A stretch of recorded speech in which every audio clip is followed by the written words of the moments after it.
Blast Furnace. This place is disgustingly overpowered, but you probably hate doing it. Most accounts come here at one point or another, as it's kind of a necessary evil. You can get really high smithing XP per hour with gold ore, or you can process your other ores incredibly quickly, making full inventories of bars at a time. This is crucial on an Iron Man to be able to make cannonballs, plate bodies for money, bars for Giant's Foundry. Whatever you might need them for, you're probably going to be making your bars here. Now, there are a few different ways to do Blast Furnace, but I'm just going to show you a few little things that will make your life a lot easier, smoother, and more beautiful when you're here. Now, the people who already know about this are going to be like, shut up, everybody knows about this, stop wasting people's time, but I don't think that's true. I feel like a lot of people do Blast Furnace really wrong and choppy, and they're wasting a lot of their own time, and I am here to help smooth your Blast Furnace. So, if you think you might be doing Blast Furnace a little bit wrong, or if Blast Furnace feels slow, or at times you're stalling for weird reasons, I'm going to show you why, and we're going to fix that. First, we're going to talk about a couple of plugins that are going to make your life much easier. Easy Blast Furnace is the number one. It will do a few things, namely highlighting which type of ore you need to withdraw, whether it's coal, whether it's your ore. It will basically do the math for you, so you're not figuring out, is it a coal rune, coal myth, whatever. It will do this for you, so it's highlighting what things to click out, and it also will tell you when you're low on stam, when to click one of those, if you really just want to pay no attention and click highlighted boxes like you're doing a quest helper.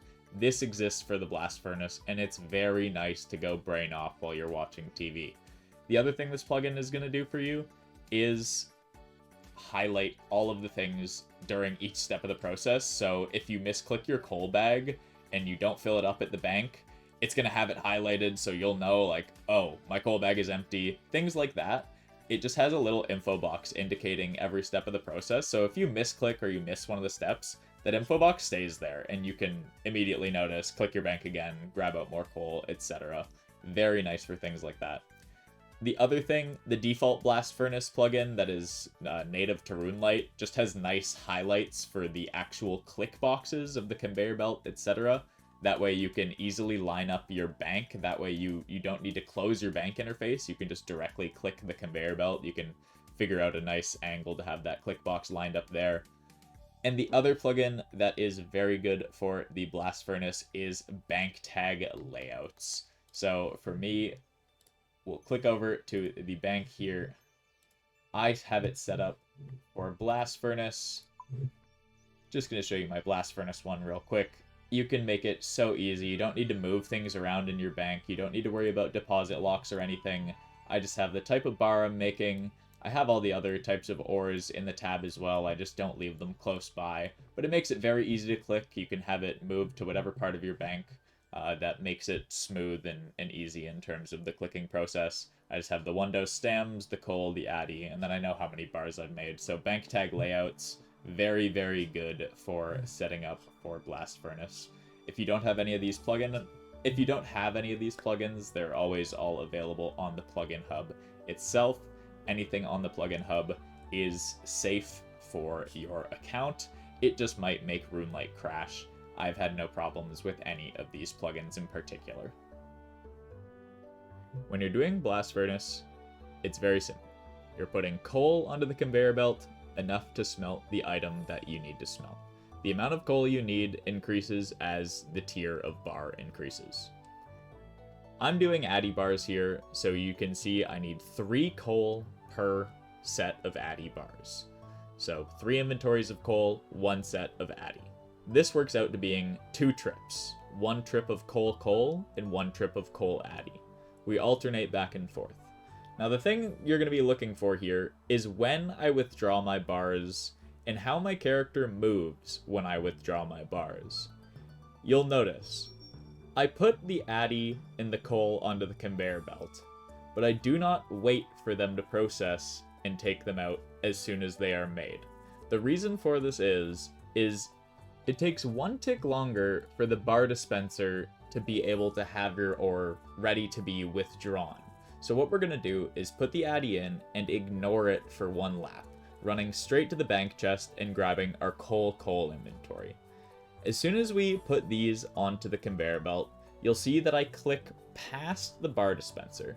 You don't want to click the bar dispenser directly because it's going to bring you to the wrong side of it. We're going to click past the bar dispenser, and when you see your character run past that front middle section of it, you can click the bar dispenser while holding down the space bar, and as soon as that menu pops up, you should be able to click your bank chest, and without losing any ticks, your character will withdraw the bars and sprint to the bank chest as if you had just clicked the bank chest and never stopped running. This is what we call no tick loss bar withdrawing.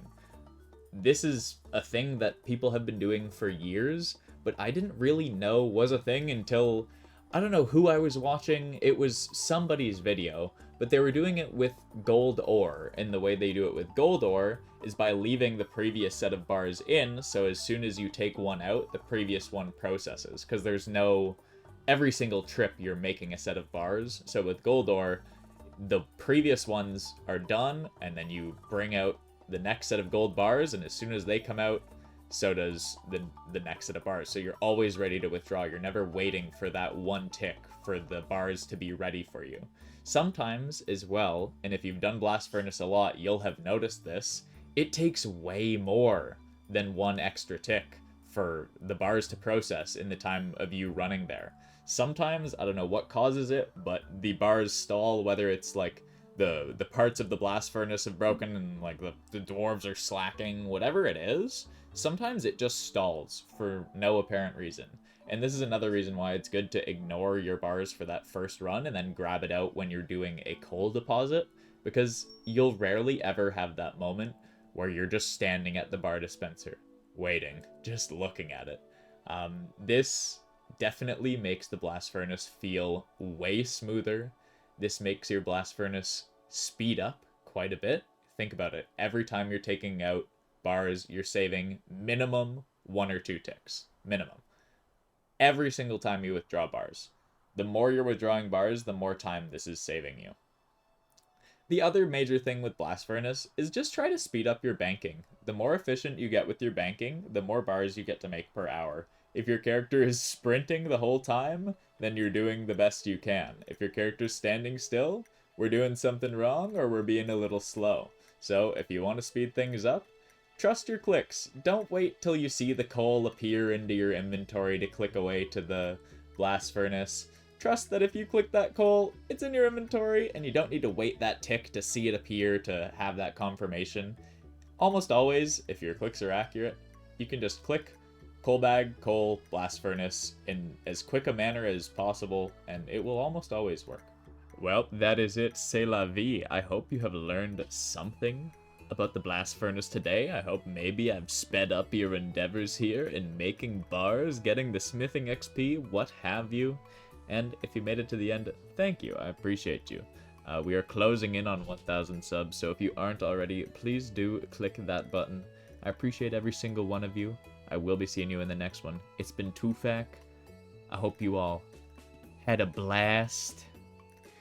This video, I'm sorry. Drink some water, touch some grass, kiss a homie. You can forget the first 2 if you want. Peace.